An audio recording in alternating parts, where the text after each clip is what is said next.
scouting at in his draft year. You guys ended up taking Colby Barlow a few picks later, but is this a player that you had your eye on and you had a lot of viewings of? And what do Well, you certainly, bring to the yeah. organization? Thanks, Mike. Again, obviously, we're very excited to add Braden to the organization. I think he's a very, very talented player in a very skilled position. At center where he can certainly make other players better around him, and that's kind of what we've watched and viewed, throughout his draft year, and obviously in subsequent scouting situations after that. Obviously, you never know what obviously comes up, and just because you don't end up drafting a player, you don't stop keeping tabs on him. So fortunately for us, we were able to come to agreement, with Pittsburgh here, and we're really excited. I had a chance to chat with Braden here this morning, or I guess it was early afternoon when I talked to him, he's real excited and look forward to seeing him in Penticton, and our first chance to see him in a Jets uniform. And then just as a follow-up on what's going the other way, I know you've been asked, obviously, earlier this summer about, what went wrong with Rutger McGroarty and that situation. Now that I guess a little more dust has settled on this, what can you tell us about why the need to move him became something that had to happen? Sure, I'll take you through, I guess the timing of things. As we found out, we were at the draft combines and got a text from his agent that wanted to meet. So we sat down and chatted, and he informed us that Rutger had said that he didn't intend to sign. So that's the first inkling that we got that there was nothing that was going to come to fruition there. And when we sat down and asked the agent why, he said he didn't have an answer. He didn't have a reason. I went through a litany of questions, to the agent to see, was it player development? Was it, that we didn't burn a year? He says, no. And he just said he just didn't feel right. He said it kind of started in development camp where he just didn't feel right. And I said, well, I guess I'd just like to, have an answer. But anyway, I met with Rutger face-to-face several days later, and that was the same response as well. So he said that when he got to development camp here, he put the jersey on, became real, and it just didn't feel right at that time, and culminated with that. So again, if there's a specific reason, Rutger hasn't told us. We'll go next to Murat Atesh from The Athletic. Go ahead, Murat. Sorry, just getting the mic unmuted there. I guess, you lay things out really clearly there, what have you, but that's the big mystery, I think, in this situation, and certainly Rutger can speak for himself. You mentioned player development, and I'm wondering to what extent, relationships there ever seemed concerning, or if he wasn't taking feedback the way you wanted, or anything at all that in hindsight maybe makes that angle look a little clearer. No, and again, I met with Rutger several times, in the regionals, flew in, saw him, talked to him, met with his family, had the conversation with the agent around the end of the year about signing. We were going to have a Zoom call with, his family, about the different options and processes, and that they determined that they didn't need that he was going back to school, and we said, okay, well, we fully support you. So, but again, that's a situation that I think, if I look at, what we've got in return here, I think it's a player that fits, very well into our organization. I think that if you look at the prospects that we have coming, you've got a player like Barlow that plays wing, that was going to be complemented, exceptionally well by a player like Yager, at center. So I think it gives us a lot more depth amongst the organization. Braden's a key part of a young team, or a team that went far in the playoffs last year. Obviously, World Junior experience. So we're just excited to have him as in our fold here, and looking forward to seeing him in a couple of weeks. And just on the note of Braden as well, before I forget, as I understand it, he's CHL or NHL. Do you have access to any type of exemption there based on, I think he played 24 games once upon a time in a fourth WHL year? Yeah, no, it's pretty, spelled out there when those players have exceptions, and he's a player that would have to play in the National League or back in the CHL. Thank you. Go next to Scott Billick. Go ahead, Scott.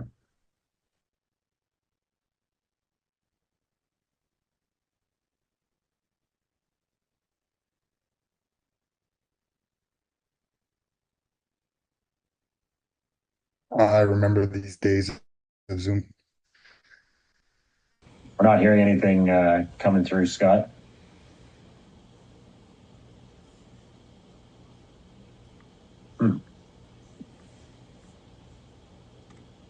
Ready? Anybody else want to step up in Scott's absence?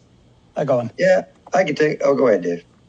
No, Kevin, I just have a quick question in terms of your comfort waiting on this deal. Would you have been comfortable going on the full year with Rutger still remaining at Michigan? Well, again, I think, when you talk about making deals, it's about opportunity, it's about timing, it's about, what's in front of you. And, we spent our time, going over the different thought processes and obviously when this presented itself and it became real, we acted on it. So it's hard to, talk about hypotheticals, in this case, but, for us, when the opportunity was there to strike, we made the deal. All right, let's give it another go here, Scott. Can you hear me now? Yep, we got you. There we go. All right, sorry about that. I think I know how to do this by now. But just in terms of, have you had a chance in all this time to kind of, I mean, I know, you don't want to not draft certain players for certain reasons, but, have you thought about the American pipeline? Is that somewhere that you'd be maybe more hesitant to go to moving forward, Kevin? No, for us, again, I challenge our scouts to, to rate the players as they see them. It's not about passports. It's not about, pushing a player up or knocking a player down for any other reasons. Again, for us, I think it'd be a disservice to the organization to not act in that fashion. The draft, it's an art. It's not a science, and certainly everyone's lists, as we all see, come draft day is very, very different. So. Sometimes things fall into your lap and you have to be prepared, to do them. Sometimes, you wish things fell differently. But as far as, the approach moving forward, that's not going to change. We still need to make sure that you rank, the players the way they should be. Sure, thanks for that. And just going back to trading Rutger, I mean, there was a lot of talk around the draft about potentially moving him. What made this deal make the most sense? Like, I mean, it literally is a 1-for-1 in terms of where he was picked. I mean, different years, obviously, but in terms of draft picks and all that. But what made this deal, and what other ones were maybe on the table, if you can speak to anything? Well, so for us, obviously, we spent our time, talking through the various, different scenarios that might present themselves. There was lots of different talk at the draft of something, coming to fruition, but nothing that we, were prepared to act on came our way. So this, we shifted gears, after, the draft and, as an organization, I think went through all the different organizations, prospects or, different scenarios that might have appealed to us, and just methodically, worked through those things. I would say there was a great deal of conversations, that were had with various different, teams. Some were very, short. Some maybe had a little more legs, but this is the one ultimately that we felt is the proper direction for the organization. Go back to Mike McIntyre. Go ahead, Mike.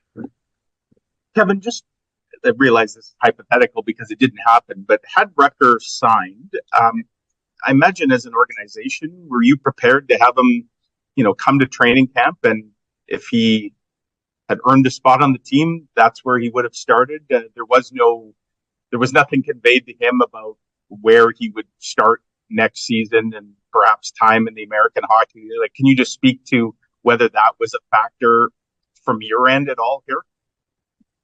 I guess I don't know if I totally understand the question, but I guess, like everything that is hypothetical is hypothetical. So, it's, again, we make our decisions, for the greater good of the club, and all the players that are on it, that, they earn their opportunities, and that's never going to change.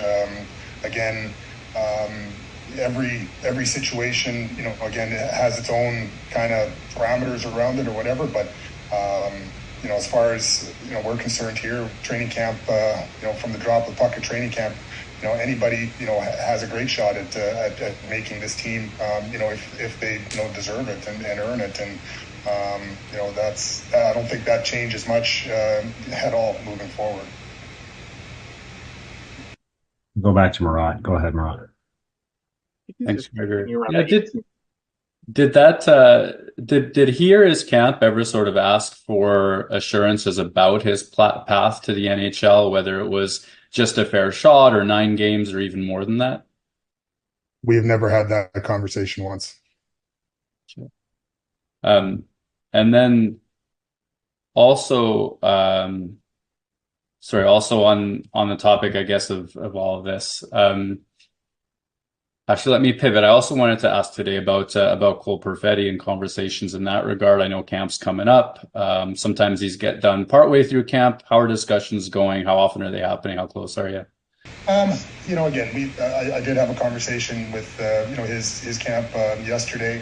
Again, those discussions are ongoing. I think that when it comes to RFAs without arbitration rights, sometimes these things do go on in the summer for various different reasons. But again, hopefully it's something that we get done sooner rather than later. I know he's been out I think with guys like Scheif and J-Mo and Lau's skating and stuff like that. So obviously he's doing his part in getting ready for the season and looking forward to it. Go back to Scott Billick. Go ahead, Scott. Yeah, just to dovetail off of Murat there. Is long term on the table for Cole on your side right now? I'm not getting into any negotiations or any conversations about ongoing negotiations. Okay. You've probably seen all of his peers this summer sort of signing long term. There's a lot of long term deals for a lot of his peers this summer, guys who have come off their ELCs I think the same draft year. Is that also, I mean, does that sort of give you some of idea of where his camp might want to take it then? Again, those kind of things are trying. Yeah, those kind of things are between us and the agent, and obviously, like I say, we come to sooner rather than later. Thank you. Go next there, Mitchell Clinton. Go ahead. Thanks, Gregor. Kevin, just a kind of a odd question kind of down the line here, but when I was talking to Jaeger a little while ago, I asked him, is this the first time you've ever been traded in your life? And he just kind of said, yeah, like this, he kind of realized it. I'm just curious from your guys' standpoint, obviously you talk to the player, but is it player development that would then maybe kind of help him through a lot of this stuff that he's probably experiencing for the first time as he prepares to come to a new organization? Well, I think the good part about when a player comes from the CHL is and has been drafted is they've gone to a training camp already, so they know what to expect going into the training camp and those type of things. Obviously, they've gone through development camps as well. It will be different, I'm sure, for him, changing organizations. But again, that's kind of why you have, like you said, the development side of things, and you have the team services side of things, and whether it's trainers or whether it's travel people, the logistics of all that is going to start moving, very, very quickly. And so again, I assume it's a whirlwind for him today. I talked to him, like I say, he was pretty excited. Again, a kid from the prairies to get to play for a prairie team, I think is something that, he was pretty proud of. We'll go to Paul Friesen from the Sun. Go ahead, Paul. Hey, Kevin. Apologize if you answered this before I got on, but we've heard some talk of how the handling of players like Perfetti and Ville Heinola is maybe a concern for other prospects. Have you responded to that here today? Well, I don't know. I guess obviously, every player is different. I think that, certain situations for players, like Perfetti, we obviously started him at 19 years old. Unfortunately, he got injured, right away, or relatively right away when he came back from the World Juniors. And obviously a player like Ville, who made the team out of training camp last year and probably would have been in game one, breaks his ankle and, it's an unfortunate situation. So I think, again, younger players, there's ups, there's downs, there's different things that come a long way. I remember, vividly remember talking to, Kyle Connor and his agent, when he got sent down, the second time obviously for them, it could have gone one way or another. They could have taken it as a demotion, but he went down there, lit up the American League. When the opportunity then presented itself, I think it was Perreault got hurt, and he came up and played. He never looked back, and just all those different situations. Every player, every individual, is different. And I look back at the way things worked out with a guy like Connor Hellebuck, where as an organization, once he had proved that he was ready. We sent a goalie down making $4+ million, I think it was, in order to make room for him. I think you look at a lot of different situations. It all depends on the individuals, and everyone is different. But at the end of the day, the most important thing is no one gets put in front of the organization and the greater good of the collective team. So based on what you've heard from agents, there's no concern on your part about that. Well, I think there's always the the want for younger players to get there fast. I think as an organization, and if you kind of do a real deep dive, it's more important to get there long than it is to get there fast. I mean, to stay, to become a pro and extend your career as opposed to, try to get in there and not be ready. I think the National Hockey League, it's maybe a little bit more so now than it was because of the cap and different situations like that where you have younger players coming in. But it's probably, in some cases, teams maybe kick themselves because they do rush them because of cap reasons or because of, those kind of things. And in the long run, the player doesn't necessarily reach their peak or their potential.